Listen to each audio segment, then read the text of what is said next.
Oke, Assalamualaikum warahmatullahi wabarakatuh. Kabar baik untuk hari ini, semoga teman-teman dalam keadaan sehat. Baik, untuk materi hari ini masuk dalam badan usaha yang berbadan hukum. Kali ini kita masuk ke badan usaha milik negara dan koperasi. Ya, ini ya, yang pertama kita bahas BUMN dulu, Badan Usaha Milik Negara.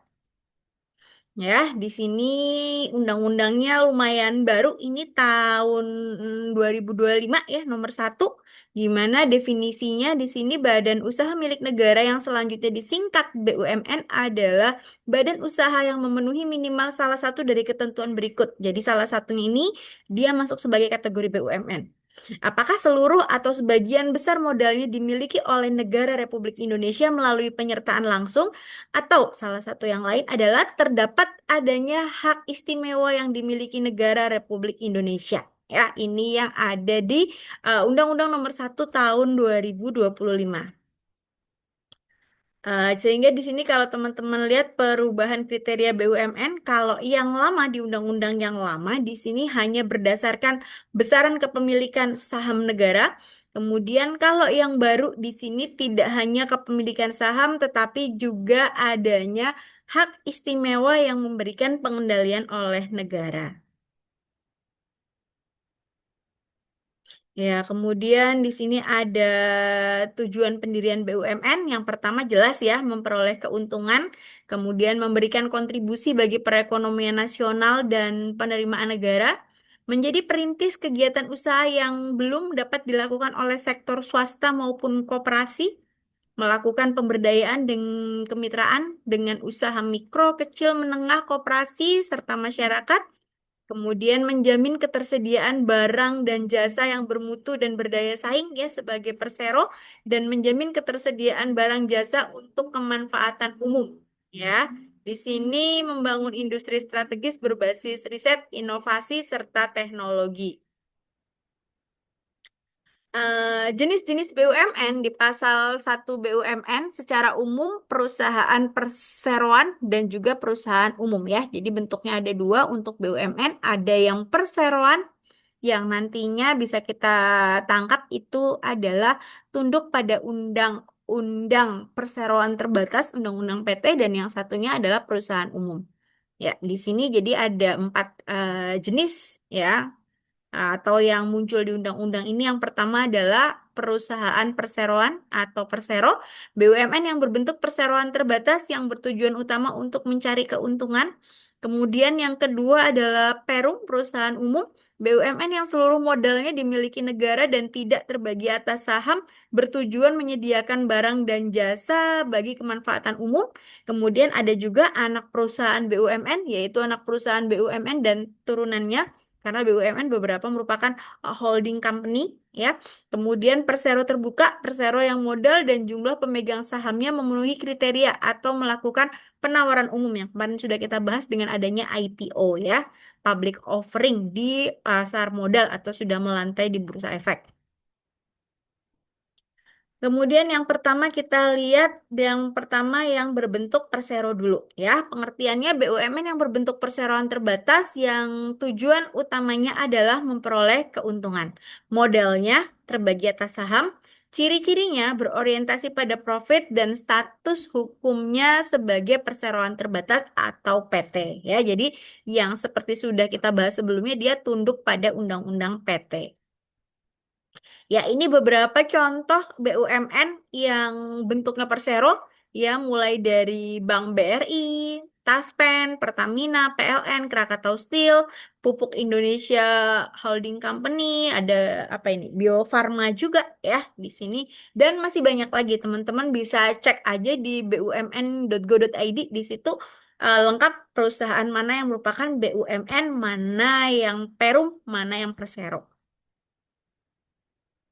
Kemudian kita kaitkan dengan saham karena salah satunya tadi adalah suatu perusahaan dikatakan sebagai BUMN apabila salah satunya adalah punya hak istimewa atau negara ada hak istimewa di situ dengan adanya saham seri A Dwiwarna ya. Paham ya saham kemarin itu seperti apa?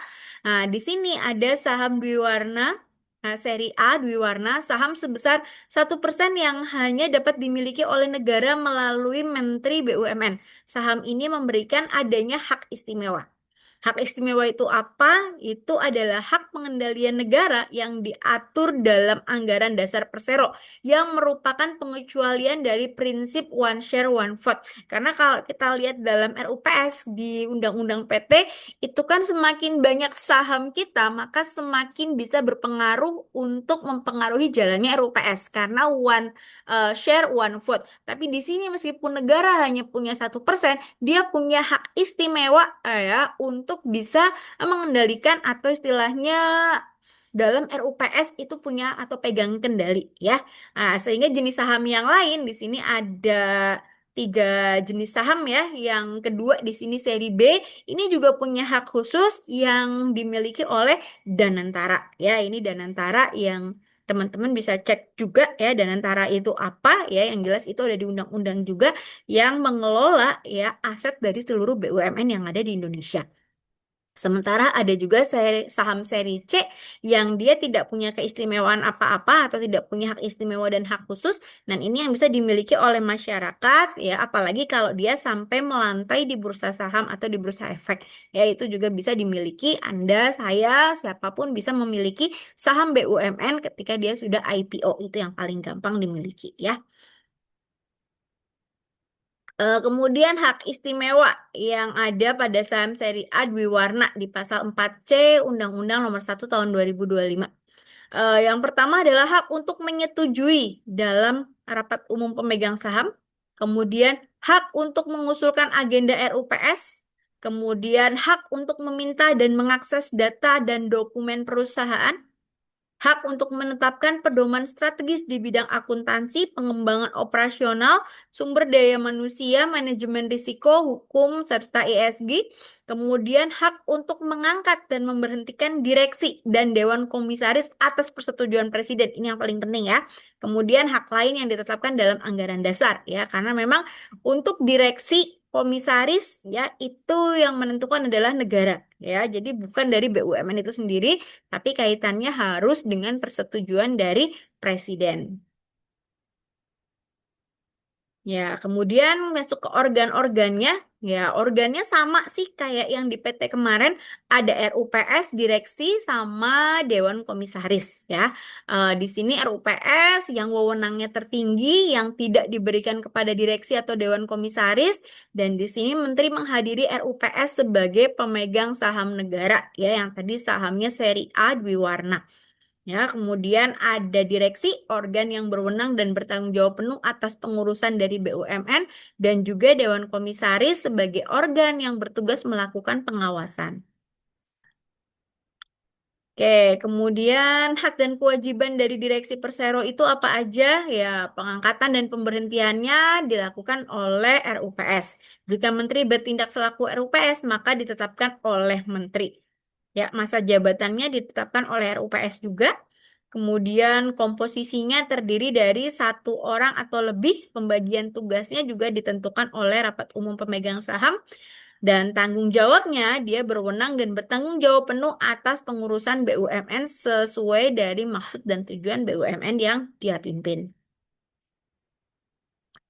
Hak dan kewajiban dari DK, Dewan Komisaris, ya, pengangkatan dan pemberhentiannya dilakukan oleh RUPS. Jika Menteri bertindak selaku RUPS, maka ditetapkan oleh Menteri. Ya, kalau ini sih, kalau yang Menteri sebagai RUPS itu nanti kalau kaitannya dengan Perum, ya. Kemudian masa jabatannya juga yang menentukan Rapat Umum Pemegang Saham. Komposisinya paling sedikit dua bertindak sebagai majelis, ya. Jadi nggak bisa sendiri-sendiri, ya, harus kolektif dan tugasnya melakukan pengawasan terhadap BUMN.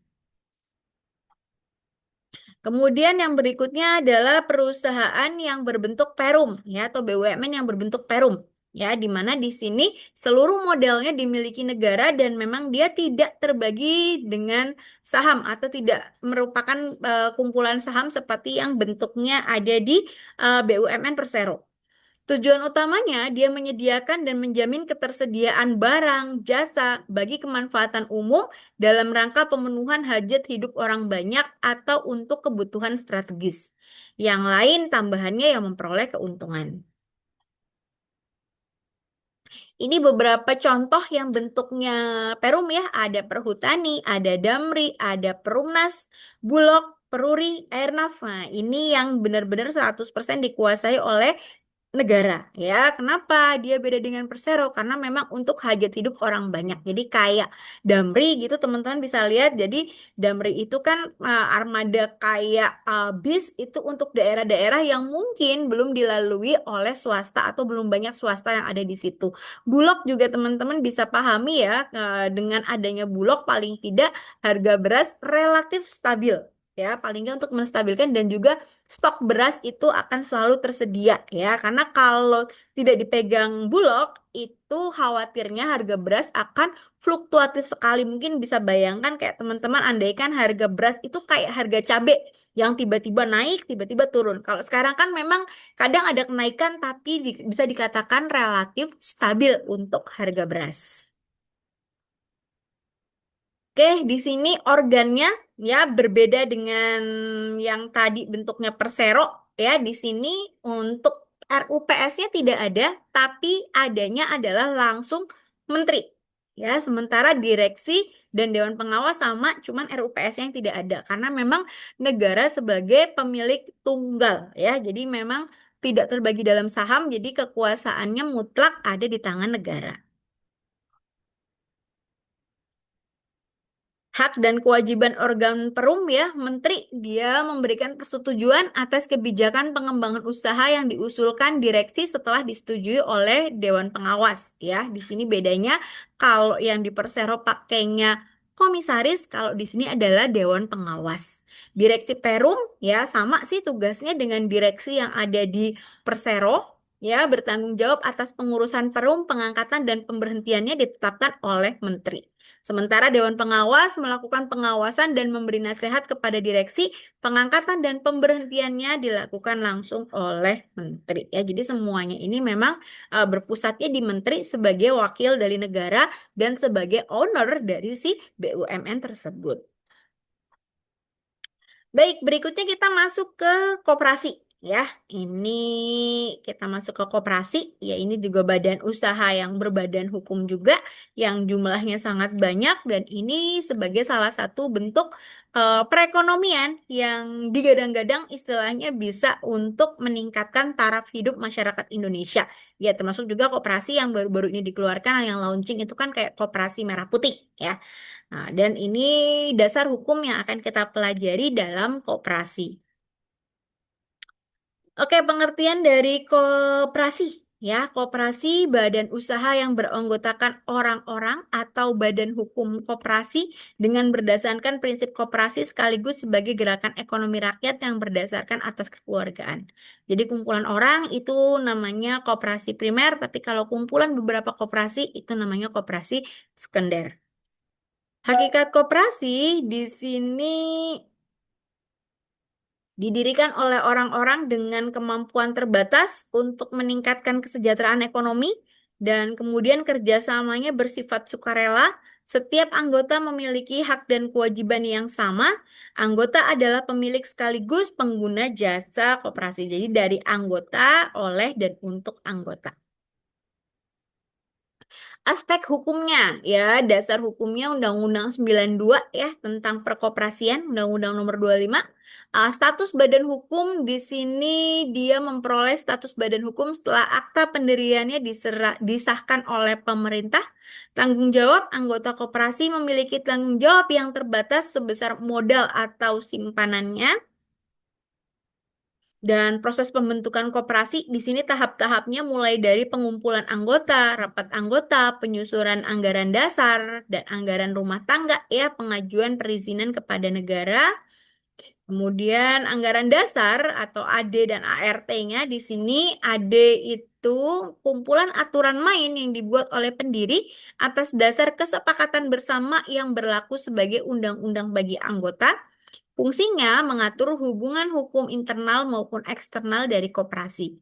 Perubahan anggaran dasar dilakukan oleh rapat anggota, ya, perubahan terkait penggabungan, pembagian, dan bidang usaha memerlukan pengesahan dari pemerintah, ya, kalau perubahan anggaran dasarnya.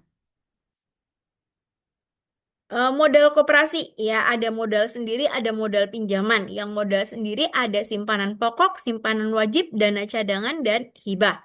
Modal pinjaman dari anggota koperasi lain, bank, penerbitan obligasi, dan juga sumber lain yang sah. Prinsipnya, meskipun memerlukan modal, koperasi menekankan pada kepentingan kemanusiaan daripada kebendaan. Kemudian ada SHU, ya, sisa hasil usaha. Di sini pendapatan koperasi yang diperoleh dalam 1 tahun buku setelah dikurangi biaya, penyusutan, dan juga kewajiban yang lain. Di sini pembagian SHU setelah dikurangi dana cadangan dibagikan kepada anggota sebanding dengan jasa usaha dan partisipasi modal mereka.